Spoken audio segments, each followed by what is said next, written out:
Donc, allons-y avec un autre exemple. Nous utiliserons la méthode du simplex. Nous avons ici une mise en situation.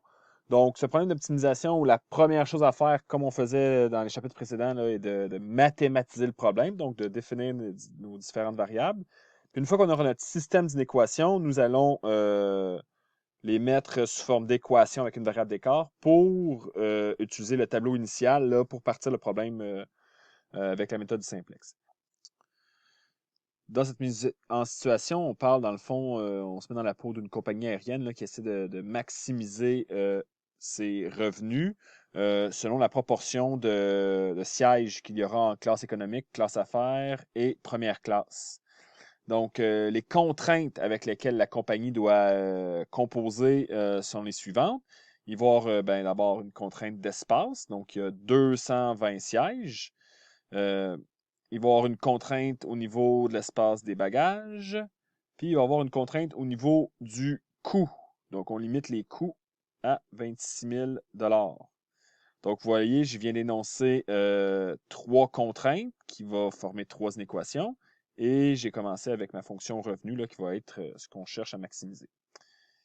Donc, la première chose qu'on va faire, c'est d'établir nos variables. Donc, la variable x ici, bon, je vais dans cet ordre-là, mais vous pourriez y aller différemment. Là. X, ça va être le nombre de billets, le nombre de places en classe économique.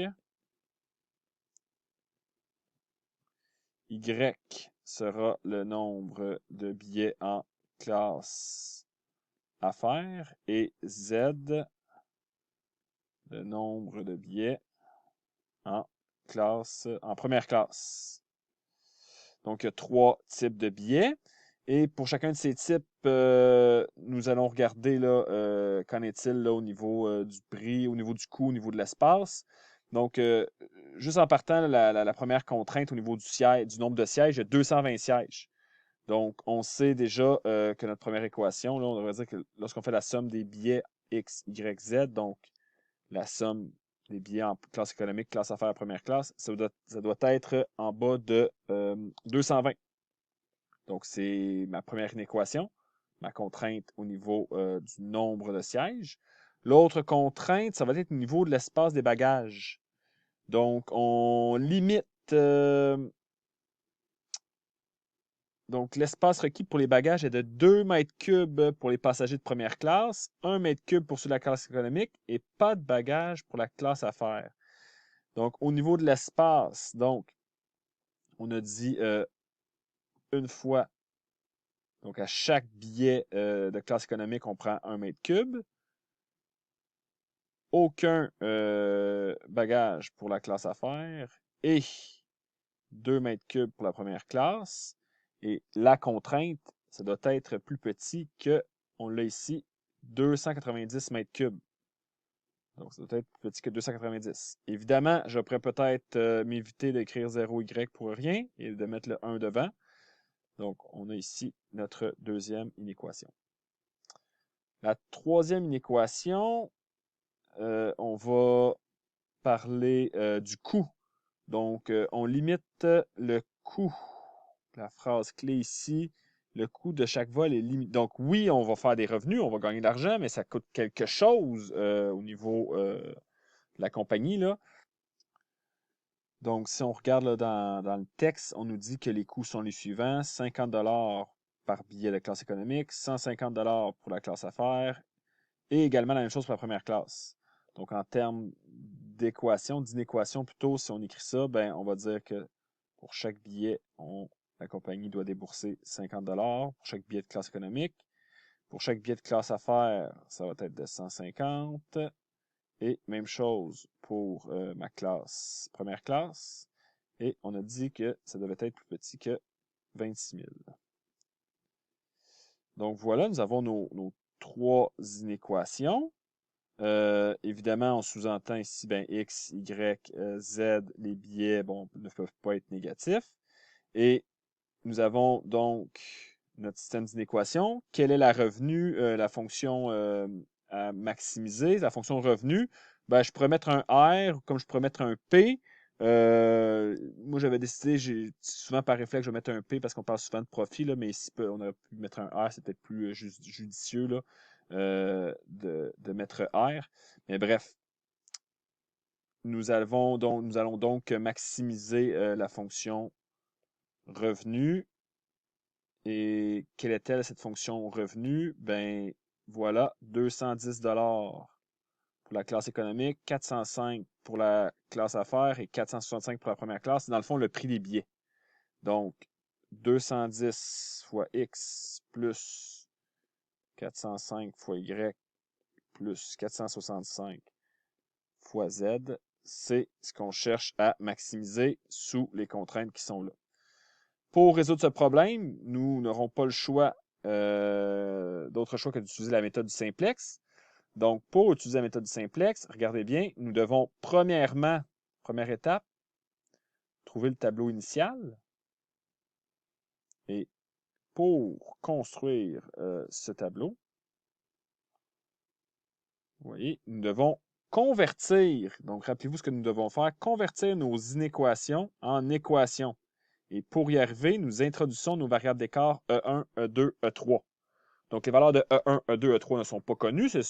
Elles varient selon les valeurs de X, Y, Z, mais font en sorte que ce qui reste, ce qui est inutilisé, lorsqu'on l'introduit dans notre système d'inéquation, bien, ça devient une équation.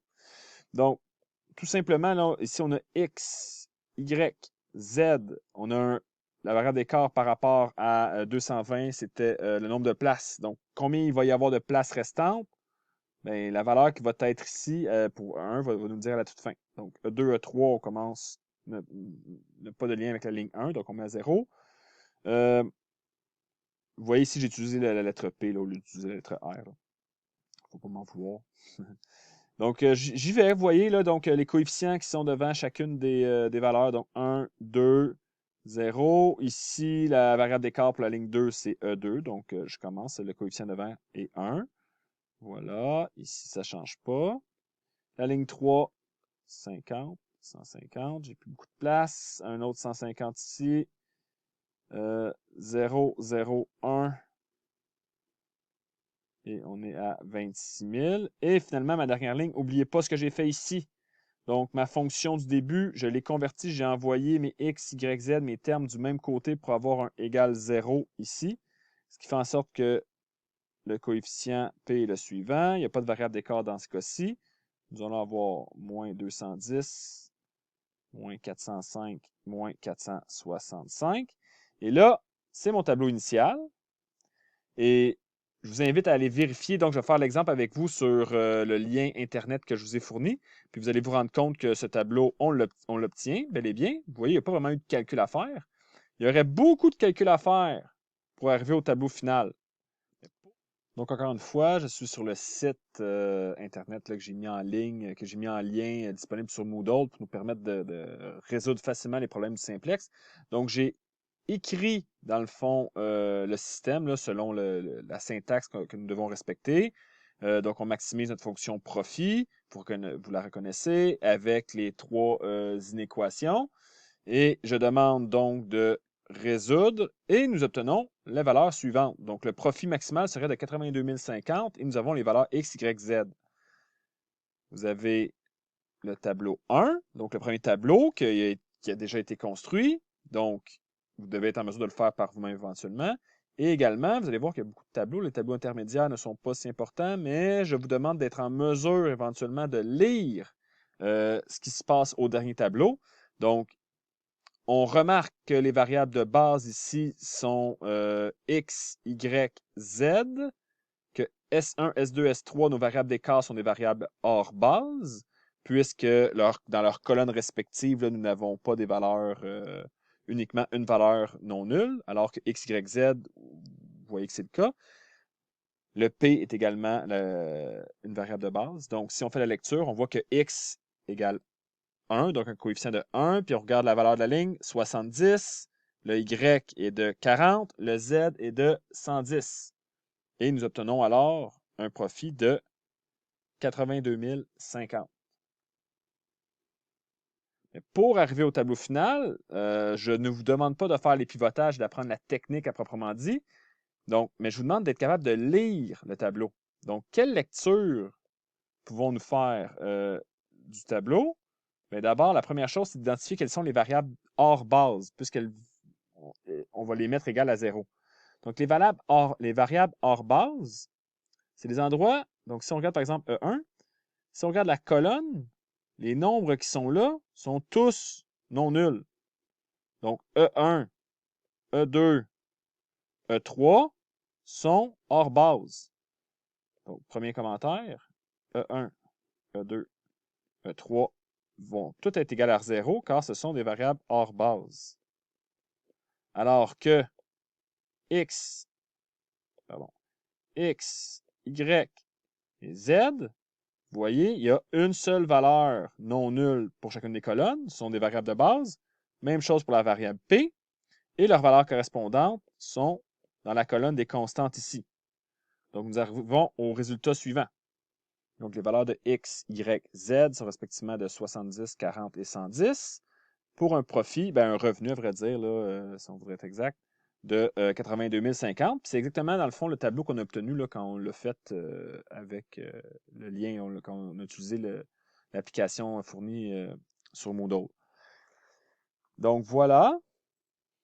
Je pourrais terminer peut-être en faisant une petite interprétation. Donc, nos valeurs X, Y, Z, là, ça correspond au nombre de billets dans différentes classes. Donc, nous avons obtenu 70 billets en classe économique, 40 billets en classe affaires et 110 billets en première classe, nous donne un revenu maximal de 82 050 $.